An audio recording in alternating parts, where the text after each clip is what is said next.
Welcome back to Transformations in Congruence. We're going to talk about two-column proofs, which is objective 4.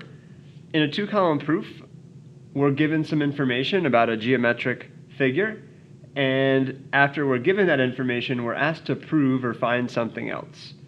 And it's called a two-column proof because the way we organize the proof, or how we kind of prove this information, is to take our statements, which are about the measurements of angles or sides or about triangles, put those on the one side of a two-column proof, and then the second column tells us the reasons why these things are true.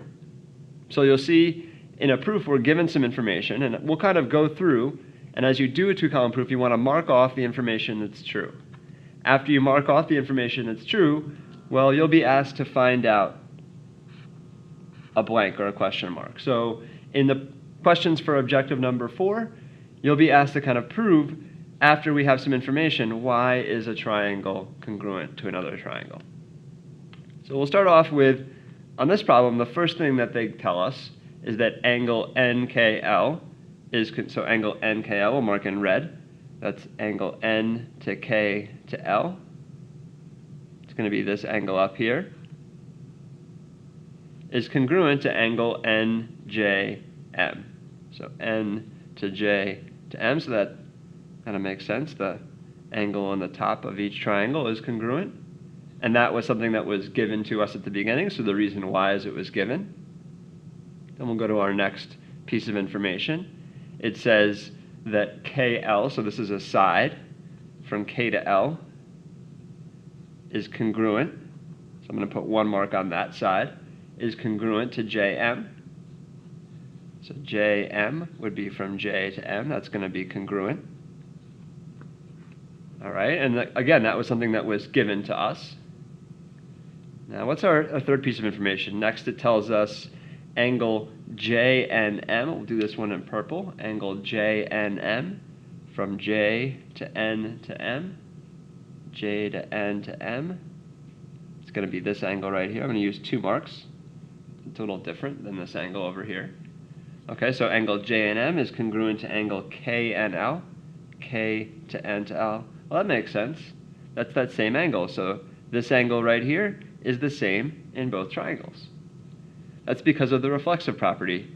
If you remember from class, the reflexive property is any angle that's the same angle or any side that's the same side is equal to itself. All right, so we've marked off each of our statements that's given to us, and then it says triangle J and M. So triangle J to N to M is congruent to K to N to L. K to N to L. So why is that true? If you look right now, there's a lot of information marked off. So my strategy to figure out why these two triangles is congruent is to draw a picture where we pull them apart. So I'm going to draw triangle J N M. It asks us about triangle JNM. And I'm going to draw a triangle KNL.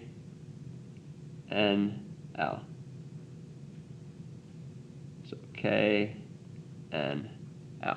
Now my picture is not perfect. It's okay. This is just a sketch so that I can, instead of having these pictures together, I can kind of split them into 2 different pictures and mark the information off in both.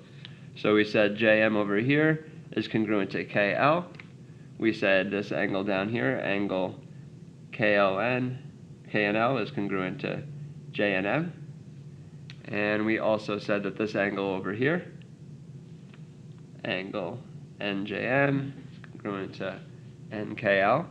All right, so now we've kind of pulled apart. Instead of having our picture all together, we drew our 2 triangles. So it asks, why are these 2 triangles congruent? Well, if I look, in both triangles, I see that they have a side, an angle, and an angle.